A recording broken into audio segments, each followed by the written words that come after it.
this week? Are we scared or scary? We're scared. We're scared again. It's okay though. We're gonna walk you through it. Yeah. Don't be scared.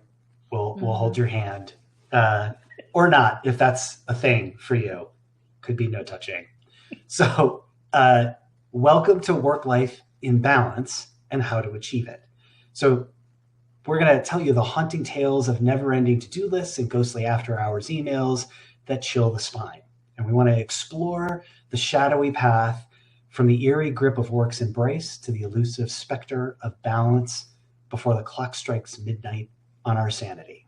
So, a few big topics we want to address. We want to talk about what is work life balance, if that is really a thing, and how do we improve it? What are some things that we can do to kind of think about that? And then specifically, what's some advice that we can give you, or we could go to experts and have learned about work-life balance and how to achieve it in a more realistic way, right? So, Morgan, we were talking about as we were kind of setting up for today, what's the genesis for you in terms of this topic? Why is this something that is important to people in your experience? Well, I mean, I coach a lot of people, and this is one of the top topics. And people will come to me and say, Morgan, you seem to have amazing work-life balance. How do you do that? And it's funny because I feel like I tell them how I accomplish it, and they're like, nah. So it's an interesting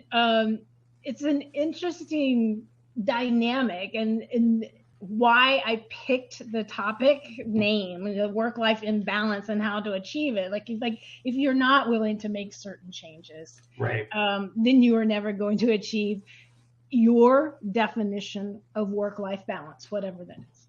Yeah. I think, and I think the other thing that is striking for me is that there is a notion of work-life balance. I mean, I think, I'm not a real big believer that you can strike a perfect like teeter-totter between the like work expectations and life expectations. To me, it's an ebb and flow, right? There are times where work is going to be like you're going to need to lean into work. There's going to be times where you're going to need to lean into life outside of work, and both are good, both are important, and you just have to be realistic about your expectations around what it is and how you're going to achieve it. I found that the way I define work-life balance is through negative statements. So I'll give you because defining what it is, it's like it's hard. Defining what it isn't is a little easier for me. So, for instance, if you have a boss that expects you to respond to an email within 10 minutes, you might not have work-life balance, right? If you're up at 3 a.m. working and you don't have insomnia or shift work, you might have work-life imbalance. If you look at your calendar, Anil, and there's no blank spaces. I feel like you're calling me out. You might have work-life imbalance. I feel like you're calling me out. If it's normal for you to have more than 40 meetings a week, if it's normal to have more than 40, I actually found myself like, is that normal? It's not. It's probably shouldn't be normal. If you've missed 10 out of 10 of your last birthdays or family celebrations because of work, you probably have work-life imbalance. If your last vacation was more than a decade ago, you're either lame or you have work-life imbalance. So what I've found is that a lot of people have an inability to say no and draw boundaries. And that's what it comes down to, whether they have imposter syndrome or FOMO or Buffalo, as we previously, which is business fear of missing out if you didn't catch that previous podcast, or you have a fear of getting fired, which is real for people. I mean, I think sometimes they kind of over rotate on that fear, but people do have a fear that if they start drawing boundaries, that somehow it's going to reflect negatively upon them as an employee. So yeah, I would add additionally, if you're eating all your meals at your desk, you might have work-life imbalance. So Anil, what do you use as your barometer? Those are some of my barometers for like, ooh, things are not balanced for me. Yeah, dude, I feel like all those things you were like, look at you. So, and I also just remember Jeff Foxworthy. Like, Yes. You might be a redneck. Yeah. So I think there's a couple things for me that you pointed out that feel like they're kind of spot on. So one is that I think you have to be in control of your calendar, of how you're spending your time. I think that is such an important thing. And people look at my calendar, and when we worked at your previous organization together, Morgan, you would point this out to me, right? There are a few white spaces in my calendar, and a part of that is intentional, right? Like I make sure that I set aside time during the day to do things. Workout is one thing for me that's really, really important. Spending time with my wife, Cherie, is really. But you really block important. Your calendar to do that. I right? do. I absolutely do. Yeah. And then I think the other thing is that you want to make sure that you're not feeling like you always have to be always on, which is really hard, especially in these days of remote work. I think, that there's almost this feeling, and I know I feel this way, right? That because I'm not in the office, and I, just as a caveat, I never want to be back in the office again.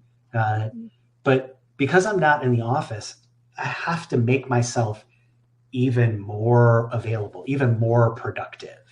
And so I think that's a challenge. And, I think one of the things that really helped me in improving my work-life balance, I think there's two big things. One is to focus on the outcomes. And I think it's important to remember that you don't have to work 20 hours a day to get the outcomes that you want or need. Mm-hmm. And then I think the second big thing is that you want to make sure that you're blocking out time for your life, right? I mean, I think that those are important things for me. But it's real, right? To be always on. It's real. And you have to set those boundaries. So, and Morgan, I think people do really come to you for advice because you are really good at kind of setting those boundaries and that kind of thing. So what are some of the things that you share with your coachees? What do you call people that you coach? Yeah. So yes, I will tell you. There's a handful of things. So if you want, I can go through them all. The first thing that I do is I uninstall any workplace applications on my phone. So when I'm at my desk and I don't need my phone because I'm at my desk and I can see things. But when I'm away from my desk, if I'm eating lunch or if I'm spending time with my family in the evenings, I don't need a little bing, bing, bing, bing reminding me that someone's sending me emails after hour and then feel compelled to look at them. Honestly, no good ever came from me looking at an email after 6 p.m. Never was it good news or something that made me happy. So just don't, right? The other thing, as you know, I'm a big fan of, is you have to carve out space for you to do the job you were hired to do. Right? Nobody's job was sit in meetings all day long. And so there's a few ways that you can do that. And I know a lot of people are like, well, I can't say no to that meeting. Yeah, yes, baby, you can say no to that meeting. So number one, block some time on your calendar when you are at your best to perform work. That's going to be different for different people. For me, it was the first half of the day, right? I had a big chunk where I could get in the flow and focus and churn out probably everything I was going to churn out for that week in like a 4-hour period. Wow. In terms of meetings, if you get a meeting from someone and you're having to prioritize, you need to ask them, why do you need me in this meeting? Are you looking for me to review something, give you my feedback, approve something, etc., right? Or is this just an FYI? Are you covering your ass? Or so you can say, Morgan was invited, she was Right. there, so therefore I can, I have no responsibilities. And you need to be comfortable having those conversations, because sometimes people are just CYA. They're just putting you on a meeting so that they're protected, and it has nothing to do with your attendance. Yes. And those are the biggest time sucks ever. So if you don't need to be there, don't, right? If it's just an FYI, and it just, you might need to hear something. Sometimes I would ask other people to go on my behalf. So for instance, here's a good one. So if everybody on your team is invited to the same meeting, not everyone in that, and it's just FYI, really only one person needs to go, right? And they can take notes and tell the rest of the team what happened, right? So that's one approach that I've used. Now with the modern age, we have AI assistants. You can send your AI assistant to the meeting on your behalf. Yeah. And it will take notes for you and tell you what the topics were, what the to-dos were, what the next steps were, etc. So you can do all of that. I used to have them send me the recording and just listen to it at 2 times speed. But now with the AI assistants, it's even easier. It's like, okay, I know there was a decision made. I know what that decision was. I got to the point when I moved from full-time to part-time, if a meeting came to me and it didn't have an agenda, I automatically rejected it. Okay? Yeah. If a meeting came and it was over top another meeting that was already booked, because people can't fucking look at my availability on the calendar, I would automatically reject it. And I had someone call me up once. Oh my God, I'm on a rant now. Morgan, I sent you a meeting invite and you declined it. I'm like, yes, it's because you double booked me. Well, I had to do that because your calendar said you weren't available for the next 3 weeks. I'm like, that's accurate. Will you expect me to wait 3 weeks? You can, or you can send me an email. I mean, yeah. I don't know what to tell you. That is my calendar. So, meeting management is a huge part. That's a very long story to say. Meeting management is a huge part of work-life balance. You got to pick the meetings you're going to be in where you can add the most value to the company. Yeah. What do you do? So I learned from you. I emulate a lot of that stuff. And I think two things I'll add. And then I'll specifically about what you shared, and then I have a couple of other tips. So knowing when you are the most productive, that thing that Morgan just shared is so valuable. And there's a book by Daniel Pink called When, W-H-E-N, When. And it is all about sort of the science of figuring out when you're your most productive. You probably know it. Like when you wake up and you roll out of bed, if you could just start, then you're a morning person. If that's not you, you're probably not. But the book is good. It's interesting. I would highly recommend it. The second thing that I would kind of double click on what Morgan said is about meetings. So I often find that people invite me to meetings in order to give me information, ask me to help them with something that is their responsibility, or because they don't know where the fuck to go. And so they're kind of looking for direction. And so my modus operandi now is when I get a meeting invitation, especially if it's somebody that I don't know, I ask them immediately, what's this for? What do you want to get out of this? And does this have to be a meeting?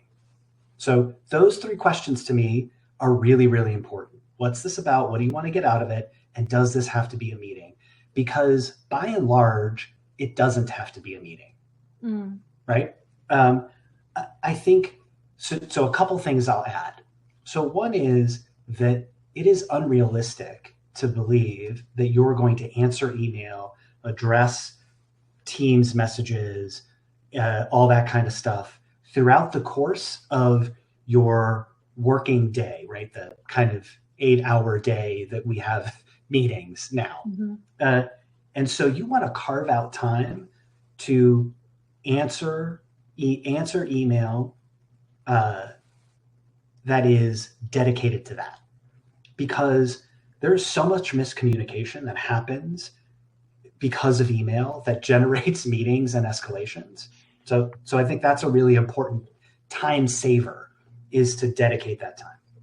And then the other thing that I'll add to the 3 or 4 things that Morgan shared is that you want, like I said earlier, you want to be in control of your calendar. So I look out 2 weeks on my calendar, and I block out that I'm going to get time. I'm going to get this done. Then I'm going to have these conversations, that kind of stuff. And when I have my one-on-ones, I already have an agenda. If I'm meeting with my manager, I have the agenda, right? When I reported to Morgan, I sent her things ahead of time. These are the 4 things I want to talk to you about. And if there's anything addition, you add that in there, but these are my 4 things. Because that's my time with you. And I do that with my folks as well, right? And if they have nothing to bring to me, I tell them that I have one thing for you. And if you don't have anything else for me, then we can end this conversation. That's right. Some people don't like that. They're like, oh, aren't you going to update me on things? I'm like, no, that's not my job to update you on things. That's why we have team meetings. So I think it's all of this to say that you want to make sure that you're in control of how you spend your time and when you spend your time. I think that's really, really valuable. Last thing I'll say is that there are times where people have shit going on in their lives outside of work, and it is time for them to lean into that, whether it's their health, their spouse's health, challenging issue, somebody getting elected that freaks you out, whatever that is. So you need to take that time. And you don't need to justify it. You don't need to justify it. Like, when I found that some people are like, well, what do I say to my boss? Nothing. I need to take personal time. I'll be leaving at 3 today. Done. Like, you do not owe them any type of explanation. In fact, in many cases, if they ask you for an explanation, it's illegal. So don't feel like you always have to justify caring for your personal needs or the needs of your family. And the thing I'll add to that, Morgan, is that as a leader, right? So if you're kind of owning your own company or managing a team or whatever, you want to get to know your folks so that you kind of know what's going on in their lives. Not to be creepy, right? Not like, oh, tell me what's going on so you can write it down and blackmail them later. This is because you're a good person, a human being, and you want to know, like, what's going on in your life. And that way you can anticipate and actually be able to help them with taking time away. I think the other thing is that there are times where work is going to be really important for you to lean in on a particular project or initiative. But what that means is that you've got to be focused on that thing, right? So end of quarter, oftentimes for salespeople, is a really important time to close deals. And so that's not the time to ask them to fill out expense reports and do all kinds of other administration. You want them out there selling. And so we want to help our people by carving out time when it's important at the where you're going to close a deal or you're going to launch a product or something like that.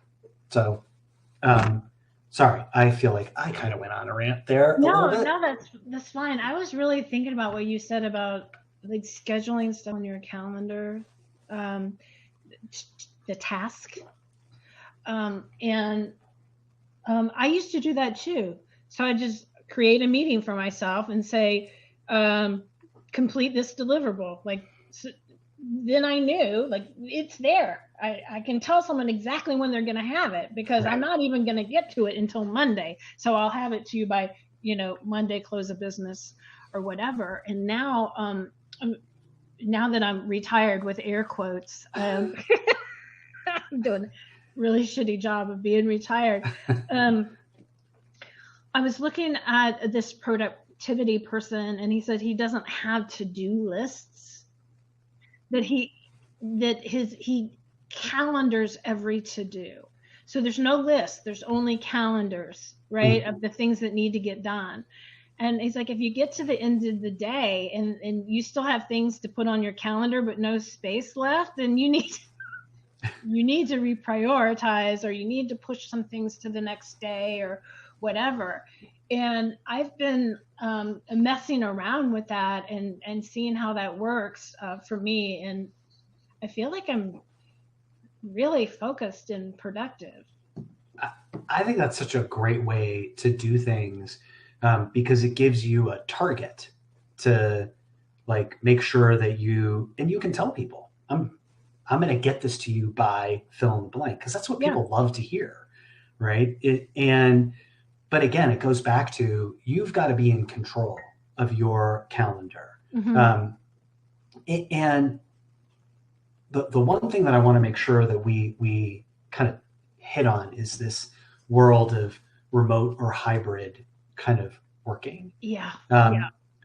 Because there's a lot of shade. Let's be honest. There's a lot of shade about, back to the office and blah, blah, blah, blah, blah. And you'll probably hear this throughout the course of our time together in this podcast. I don't believe that. I think that being in the office full time in order to get more stuff done, I think that's bullshit. I think that's 1970s stuff. But I do think that it is important to make sure that you can showcase the work that you've accomplished and the impact that you're making by being a remote worker. That is being able to showcase actual results. So not like, I had 40 meetings in a week. That's like, look, I don't know how to manage my own time. That is what I'm talking about is, did you get a project accomplished? Did you reach a particular goal? Did you close a sale? And you want to be able to notate that kind of stuff and share it out. So if you have an internal like intranet, or I don't know, your own internal Instagram or TikTok, I don't know what those things are. Morgan and I were talking about that because I'm 112 years old. I've never been on TikTok, and I'm proud of that. So So I love the fact that you want to be focused on your output. And one of the things that I have done my entire career, and this is going to expose some of my neurodiversity, but that's okay, is that every year between Christmas and New Year's, I would never take that off. I only just last year took that week off. But I would take the week between Christmas and New Year's, and I would write out the plan for the year. So I would write down everything I was going to accomplish for that year, when I was going to accomplish it, and how it tied back to our corporate objectives. Yeah. And so then in January, when they're like, put your goals in, I'm like, I'm ready. Bam, bam, bam, bam, bam. But I would always put that in front of my boss, and we would have a big discussion about the entirety of the year and prioritizing things and when they fell and all of that. And I just worked the plan. I worked the plan. If something came in that it wasn't on the plan, I'd be like, no, thank you. It's not on my plan. Yep. But I could always say, this is what we agreed to. This is what I delivered. Yay, right? Yay. Yep. Now, there were things that came up from time to time and I would have to make adjustments. But then I could say, okay, this new thing's coming up. What do you want to take off my plan? Right? Because this new thing is in there. So I found that it was really helpful for me to hold myself accountable to have that annual plan. Yeah. And so one thing I'll add to that, and then we can wrap up our this episode, but maybe, unless there's more things we want to share. So one thing I will add to that is I think that you want to set yourself goals and things that you want to accomplish, but don't use that as an opportunity to get stifled yourself, because nothing is set in stone. So one of the things I think is always a big challenge in goal setting time, and this relates to time management and to work-life balance. One of the challenges about setting goals is we say we're going to put these goals out, and then people kind of get stymied because they're like, well, I don't know how I'm going to accomplish that. I don't know if, is this going to affect my compensation, all that kind of stuff. And the reason that I think it's important to set those goals is because you want to use that as a target or as a something to shoot for, knowing that throughout the year you're going to modify those things. Yeah. Because it's like, I want to be able to run a marathon. Well, maybe this year I'm not going to be able to run it, but maybe I could get to a half marathon. Maybe I could get to a 5K. Maybe that's all I can accomplish this year. But it's better than not running if that's your goal, right? Mm-hmm. So I think that's really important, and it helps with work-life balance because then you have something to shoot for, right? And you have a way to organize your time. So I'd like to end on a note for our people that are remote workers. Yes, so you and I have spent our careers working remotely, right? Yes, we have. In many cases. One of the things that I've had to do to maintain work-life balance and work at home is that I put a meeting at the end of my day at 30 minutes or an hour, 30 minutes an hour from the time when I'm supposed to stop, so that I get a pop-up that says, girl, you need to start winding down your work now, right? Because I get focused, right? I like get in the middle of it. I don't know what time it is. I'm just like heads down doing my thing, but I just like put a little like tap, tap, hey girl, you need to start winding down, wrap it up, prepare for the next day so you can walk away from your desk. Yeah, that's great advice. And honestly, something that I learned from you, right? That I do myself. And I even go so far as to shut down my machine, right? Yeah. Like shut it down, like literally. Bam. Boundaries. Yes. All right, everybody. Well, I feel a whole lot less scared. I hope you guys do too. And we'll definitely make sure to put some notes in the show notes. Thank you very much for listening to another episode of Monster in My Closet, and we will see you next time. Bye-bye.